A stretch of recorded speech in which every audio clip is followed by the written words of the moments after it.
Good afternoon on what is a bright, sunny and warm day. It is Thursday the 24th of March, back in the read Nook with a nice cup of tea.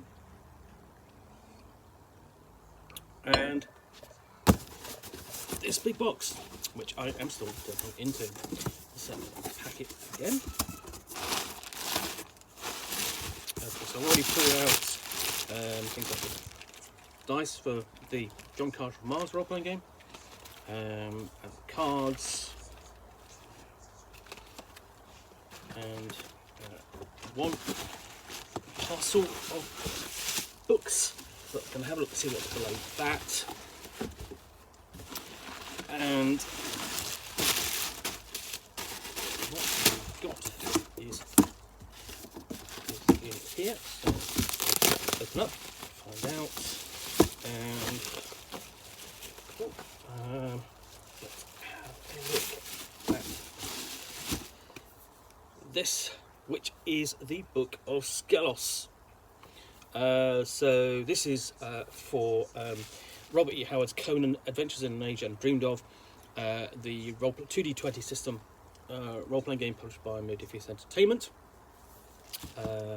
And welcome to a world of sorcery. Read, if you dare, what Skelos wrote, with dead hands fumbling his silken coat, and follow the ships through the wind-blown wrack, follow the ships that come not back. The Book of Skelos delves into the deepest mystery of sorcery in the Hyborian Age, dramatically expanding the rules for sorcery and all things magical for game master and player characters alike. Included within these pages are rules and guidelines on handling player characters and non-player character sorcerers, the usages of sorcery in campaigns, a host of magic items, creatures of the outer dark, and new skills and techniques to bolster any sorcerer's repertoire. So don your wards and charms, step inside your circle of protection and read these accursed pages. New sorceress archetypes: the industrious alchemist, the cunning charlatan, enlightened sage, devoted sorcerer, and the primitive witch doctor, for player characters to become with new sorcerers' backgrounds, educations and natures. New skills and techniques such as necromancy, mesmerism, mummery, herbalism, human sacrifice, and astrology to equip your sorcerer player characters and foes alike with a wide range of techniques and tactics. New spells and alchemical enchantments, from Artifice of Yarg to Visions of Exalted Wisdom. Artifacts such as the Heart of Ahriman and the Serpent's Ring of Set, including a host of strange devices, ancient technologies, and weird scientific oddities from a forgotten era. New types of exalted sorcery, like rituals and great workings, such as rend the earth's bones and open the gateway between to bring terror to the world. Rules for creating life, spawning new horrors, and modifying existing monsters with all new sorceress qualities. Expansive rules for creating and fostering sorceress cabals, pitting them against one another and using them to pursue goals both diabolical and deadly. A history of sorcery spanning from the dawn of time through the Cataclysm into the Hyborian Age. Thrills to tell of pre-human civilizations and their greatest secrets. Developed with leading Conan scholars, this is the darkest sorcery of the Hyborian Age, revealed at last as Howard created it. There we go. So that's quite a lot to pack into quite a slim book. But, I mean, these are all of the books for Conan are generally this size, but they're all packed with information. So, as before, so you've got this great, nice cover, covered onto the back, but you open up the inside the front page, and you've got it in its full glory there. Obviously, you've got a bit of advertising at the back. And so we get into the Book of Skelos. We've got an introduction and essentially the academic context, on the Book of Skelos, and as it results to the Hyborian Age, as if it was real, again, enjoyable conceit to the setting. And then we get into, we've got a description of what's in the book, chapter by chapter, before we get to the first, which is an unnatural history, explaining what sorcery is and how it evolved from pre-human sorcery and civilizations and beyond. So it's always been with us, basically the current practitioners are typically delving into things probably left best unlearnt. So this includes Yig and Set and Serpentmend and Sorcery, which, of course, sort of like dovetails into Lovecraftian things if you want to. So we do have inhuman civilizations such as the Elder Things and Dwellers of the Deep there.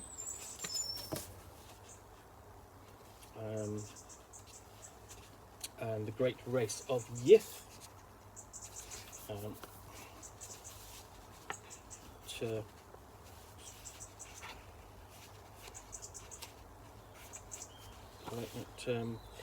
And then Von Junts and the great race of Yith, again tying that into the Cthulhu mythos, as is your want or not, you know. And then we have artifacts of the period, like the Serpent Ring of the Set, again with a nice illustration. What else have we got? The Serpent Ring as a patron. And fantastic. It's basically, it's more than just a ring. It's essentially a force in its own right. We've got the Dreaming Needle, the Emerald Sling, slivers of Yarg, and gateways to the dreamlands of Kuth, and more, and so on. The Shining Trapezohedron, Girls of Women's Hair, and we've got the Visions of the Universe, tied, of course, to the Trapezohedron. It's a known artifact, recognisable artifact of that you will figure essentially usually tied into Nyarlathotep. And we have what's interesting here, we have the mirrors of Tuzun Thun. They're instantly my mind, because of course I'm of that age. I go to the halls of Tyson Thane, which is a scenario from White Dwarf. So there's also a bit of an inspiration there for that scenario, which, if you can find a copy of it in Best of White Dwarf issue Volume 1 and the original issue, which would have been in the sort of like the noughties, then yeah, worth tracking down. Anyway, Kingdoms of Dream and Nightmare. And here we look at sort of like the realms of sorcery beyond that of mankind.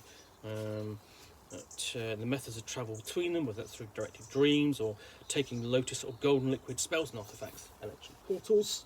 So you can travel beyond the known lands, and presumably potentially to Kuth in the Hybern Age, whether that's the realm of the dead or more. And these are the various realms that the player characters or sorcerers might want to go to, including discussion of other dream worlds at the end there. Sorcerers in the Mortal Kingdoms, so we're looking for the Barbarian Kingdoms and the Black Kingdoms, and essentially their roles in each, whether or not they're accepted or outcast, how they're treated, and how we've got an insert there how Conan himself encountered sorcery, mostly in the civilized lands. But still including, of course, with the Picts and Stygia. And then we get into sorcerers and their followers. So this is building up. That's basically the anatomy. We've got the anatomy of a sorcerer's cabal, essentially. A group, and we're looking at sort of things like the boons and might boons and that sort of thing that the sorcerer might grant to his followers. So we've got a discussion on a list of those for making his sorcerer's followers that more powerful, and essentially organising essentially the cabal as sort of like as an entity in its own right, and having that basically as a general sort of body that can act. So, you know, cabal turns and actions might well be to cultivate a location, disband, conceal boons, investigate a location, and so on. And this might also all be going on whilst the sorcerer himself is doing something else. He has his minions for it. So we've got rules for creating cabals properly here. You know, essentially in here we've got tables for things like important historical events, who the founder was, the enemies, the degree of secrecy, meeting places, and characteristics. So your game master can easily choose from or roll on just for inspiration.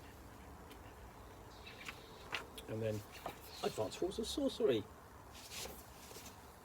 So we've got sorcerer character creation, and this is essentially this is following the same kind of pattern as set by the core rulebook, where you are choosing attributes, selecting cast, sorceress backstory, and then the archetypes. So we have the charlatan, sage, sorcerer, and witch doctor. So they're all going to be slightly different. And that's reflected in the sorcerer's nature and their education. Essentially, just like creating a player character from the core rules, and this is just an adjunct to it. So basically, building upon the rules that are presented in its pages. Then we have sorcery as an academic or investigative skill, as an experimental skill. So it's meant to be a flexible skill and how you use it. And then so we have ritual and sacrifice, including ritual magic, and greater sacrifices, and human sacrifices. Not a player character option, I would suggest. Necromancy, of course, a favourite of sorcerers. And then we have we have necromantic talents as options. So also astrology, mesmerism, and the mummer's arts as talents. And how to bring that into astrology in the Hyborian kingdoms and how that is normally handled. And rules for astrological divination. Then we go on to mummery, which is essentially, the art of sorcery is often augmented or even substituted by that of mummery, the skillful sleight of hand that gives the illusion of true power with little cost or danger to self. It's really, that's the art of the magician, is what we call it today. Doing close-up magic, producing things from thin air, substituting one thing for another discreetly, that sort of thing. It's then we have mesmerism. So that includes talents for it as well. The mesmeric trance and talents, and tables for it. And then using it with other skills. So you can use it with animal handling or law or insight. Herbalism is covered as well, so you don't necessarily need to be a true sorcerer. You can be a herbalist, but you've got a guide to using it with other skills and making different herbal concoctions. We've got a list of common herbs to be found and cultivated across the kingdoms. And then petty enchantments. So if you're not doing major casting major spells or undertaking major rituals, you have petty enchantments. And even then, we get into weird science.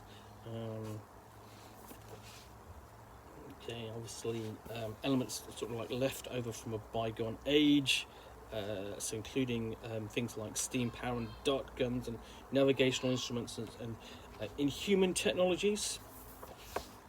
Again, some of you recognise these from the Cthulhu mythos. So the Yithian electrical gun or mind transference device.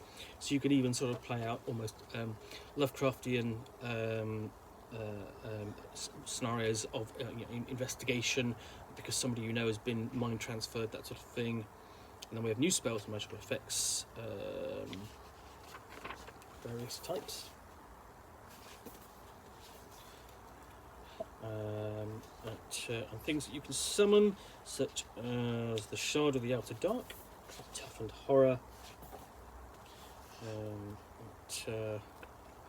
and then sorcery campaigns and dealing with the Outer Dark, Better Living Through Sorcery, What is Howardian Sorcery. So you could actually have everything, a complete sorcery campaign with just the players all being sorcery or members of a cabal, almost a bit like you would set up a troop even for Ars Magica from Atlas Games. Got rules here for creative spellcasting, and then all the way up to grand workings, and even the opening of the way between to reach the other kingdoms. So these are rituals, and here the last we have is basically things I've sort of mentioned before. We have a section on Robert E. Howard and the Cthulhu Mythos, which is important because throughout the book there are references to things that people say will recognise from particularly Call of Cthulhu, and also the reading the fiction, so it's tying it into fear, dread and madness and the things that man was not meant to know. And lastly, we have a taxonomy of terrors, such as an amorphous terror, hulking brute. An amorphous terror, basically fits in very much with the your Shoggoth, Elsa entities, undead humanoids, and so on. And then we have horror qualities, so the game master can create monsters of her own. But, so yeah, that's and then we have a. At the back we have a backer character, Seraphus of Namidia, a backer character, complete with stats and so on, just to slot into basically as an NPC that the player characters might encounter, whether it's a foe or an ally. So that's the Book of Skelos, which is your guide to sorcery in the Hyborian Age, and for Robert E. Howard's Conan Adventures in an Age Undreamed of. Anyway, I hope you have enjoyed this unboxing in the Nook. If you have, then please do click on the like button down below. And if you've got any comments or feedback, I appreciate you taking the time to post those. And lastly, if you want to be alerted to yet more unboxings in the Nook, where you will see me out here with a box and a book or game, which I will unbox and chat about to the best extent of my knowledge for roughly 10 minutes or so, all of course accompanied by a nice hot cup of tea. Then please do hit that subscribe button. Thanks again for watching another unboxing in the Nook. I'll be back again soon. Bye for now.